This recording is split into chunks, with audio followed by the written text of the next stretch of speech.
अलग अलग राज्यों में घुसपैठियों को खदेड़ने की तैयारी है। अलग अलग राज्यों में घुसपैठिए पकड़े जा रहे हैं और उन्हें वापस बांग्लादेश डिपोर्ट किया जा रहा है। याद करना, आने वाले समय में घरों के अंदर घंटी और शंख भी नहीं बजाने देंगे। बहुत बड़ा खतरा घुसपैठियों से भी है। हमें घुसपैठ नहीं होने देनी है, घुसपैठियों को नहीं आने देना है।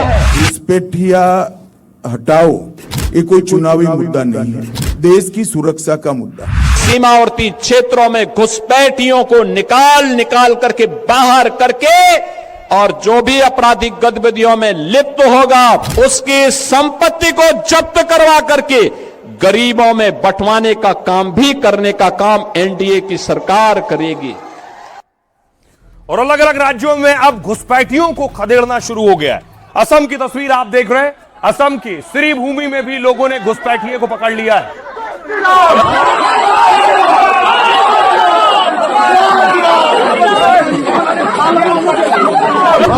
जलाई दो, जिंदा जलाई दो।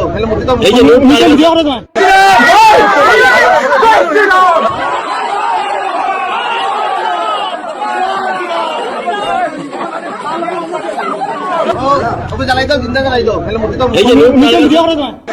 और बताया गया इस शख्स के पास से बांग्लादेशी करेंसी बरामद हुई है, जिसके बाद लोगों ने विरोध किया। एक और तस्वीर आप देख रहे हैं। कुछ और घुसपैठिए कानपुर से गिरफ्तार किए गए संदिग्ध घुसपैठिए बांग्लादेशी।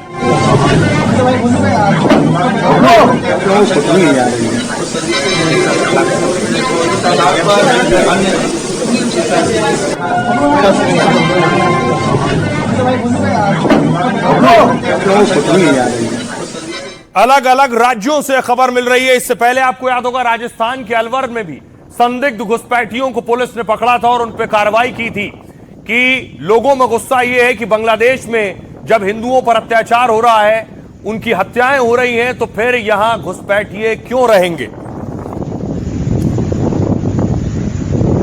आपको बताऊं, दिल्ली वो राज्य है, उन राज्यों में शुमार है जहां से सबसे ज्यादा घुसपैठियों को वापस डिपोर्ट करके बांग्लादेश भेजा गया है। ये दिल्ली से पकड़े गए घुसपैठिए।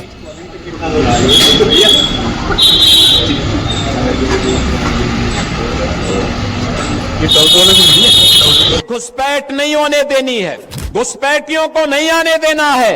अपने सीमावर्ती क्षेत्रों में घुसपैठियों को निकाल करके बाहर करके 40% বাংলাদেশী মূলৰ মানুহ অলৰেডি আছে আৰু 10% হৈ গলে তো।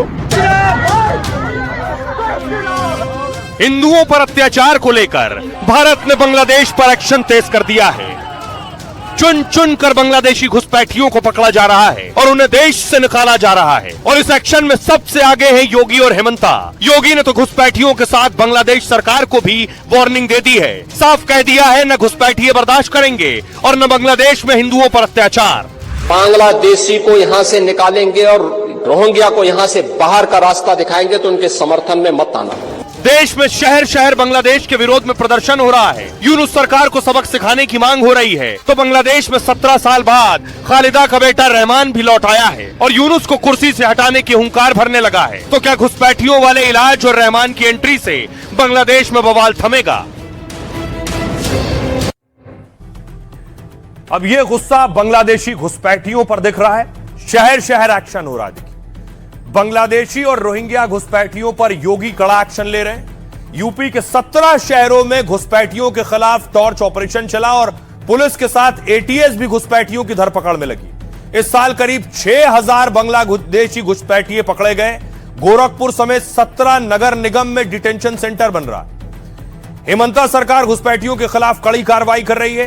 हेमंता ने 10% घुसपैठिए बढ़े तो असम बांग्लादेश बन जाएगा, हेमंता ने कहा। पुलिस के साथ बीएसएफ और दूसरी एजेंसियों को भी कड़े एक्शन को कहा है। इसके बाद असम से हाल में 19 घुसपैठियों को बांग्लादेश भेजा गया है। बांग्लादेश बॉर्डर से असम आते 9 लोगों को पकड़ा भी गया है। असम के धुबरी से पुलिस ने एक बांग्लादेशी महिला को भी पकड़ा। पुलिस पूछताछ में खुलासा हुआ कि दलालों ने महिला से 95,000 रुपए लिए और सिलहट के पहाड़ी रास्तों से खराब मौसम में उसकी भारत में एंट्री करा दी और इसके बाद से फर्जी तरीके से महिला का हिंदू नाम से आधार कार्ड बनवाया। 2 महीने से नकली पहचान के साथ यह बांग्लादेशी महिला भारत में रह रही थी और अब हेमंता सरकार ने कानूनी तरीके से उसे डिपोर्ट करने को कहा है। इस साल दिल्ली में सबसे ज्यादा बांग्लादेशी डिपोर्ट किए गए। 2025 में दिल्ली से 2200 बांग्लादेशी वापस भेजे गए। 2024 में 14 और 2023 में 5 बांग्लादेशी भेजे गए थे, जबकि 2022 में 50 बांग्लादेशी डिपोर्ट किए गए थे। गृह मंत्रालय के आदेश पर दिल्ली में एक्शन हो रहा है। अवैध घुसपैठियों की पहचान कर उन्हें वापस भेजा जा रहा है। सुनिए जरा हेमंता बिस्वा शर्मा क्या कह रहे हैं और योगी क्या कह रहे हैं। नोट करना, ये चीजें होनी चाहिए और हमारा भी प्रयास होना चाहिए। जब बांग्लादेशी को यहां से निकालेंगे और रोहिंग्या को यहां से बाहर का रास्ता दिखाएंगे तो उनके समर्थन में मत आना, क्योंकि उनमें से बहुत सारे लोगों के वोट आपने बनवाए हैं। उनके बहुत सारे लोगों के लिए आधार भी बनवाने का पाप किया है आप लोगों ने। As promised, we have already invoked जैसा कि हमने वादा किया था, हमने अवैध प्रवासियों के निष्कासन की प्रक्रिया शुरू कर दी है। हमने निर्देश दिया है कि यदि आपको कोई भी व्यक्ति संदिग्ध लगे या कोई भी व्यक्ति जिसे ट्रिब्यूनल द्वारा विदेशी घोषित किया गया हो तो उसका तुरंत निष्कासन किया जाए। पुलिस और बीएसएफ उन्हें बांग्लादेश वापस भेजने की कार्रवाई करे। expulsion बांग्लादेश की सियासत को समझिए। ये बांग्लादेश की पीएम रही खालिदा जिया, उनके बेटे रहमान।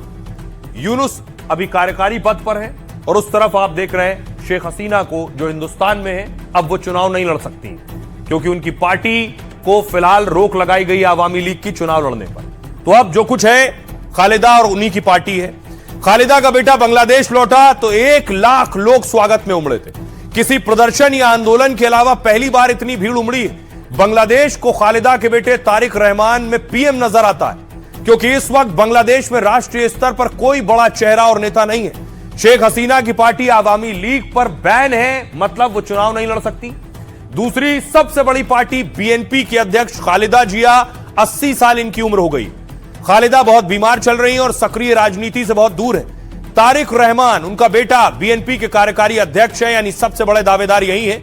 इनके सामने चुनौती जमाते इस्लामी और एनसीपी जैसी कट्टरपंथी पार्टियों को संभालना है। एनसीपी हसीना विरोधी आंदोलन के बाद बनी है, कोई अनुभवी नेता नहीं है, कोई जनाधार नहीं है। जमाते इस्लामी भारत और बांग्लादेश विरोधी पार्टी मानी जाती है। सालों तक बांग्लादेश में बैन रही, यूनुस सरकार ने उससे बैन हटाया, लेकिन जमाते इस्लामी का आम जनता पर ज्यादा असर या पैठ नहीं। 6314 दिन यानी 17 साल बाद लौटे तारिक का दावा सबसे मजबूत है। 60 साल के तारिक रहमान बांग्लादेश का डार्क प्रिंस कहा जा रहा है इन्हें। बांग्लादेश की आजादी की लड़ाई के वक्त रहमान भी गिरफ्तार हुए थे। 16 दिसंबर 1971 को रिहा हो गए और लेकिन रियासत में 1988 में आए, सियासत में आए, जबकि उनकी मां खालिदा सत्ता में थी। तब रहमान पर कई गंभीर आरोप लग चुके हैं। 2007 में खालिदा के सत्ता से हटते ही तारिक रहमान गिरफ्तार हो गए। उन पर भ्रष्टाचार के 84 केस और हसीना की रैली पर हमला करने का आरोप लगा। 2008 में इलाज के लिए तारिक लंदन चले गए और कसम खाई थी कि बांग्लादेश की राजनीति में दोबारा कभी नहीं लौटूंगा। लेकिन बेकाबू बांग्लादेश में कसम तोड़कर तारिक वापस बांग्लादेश आए हैं।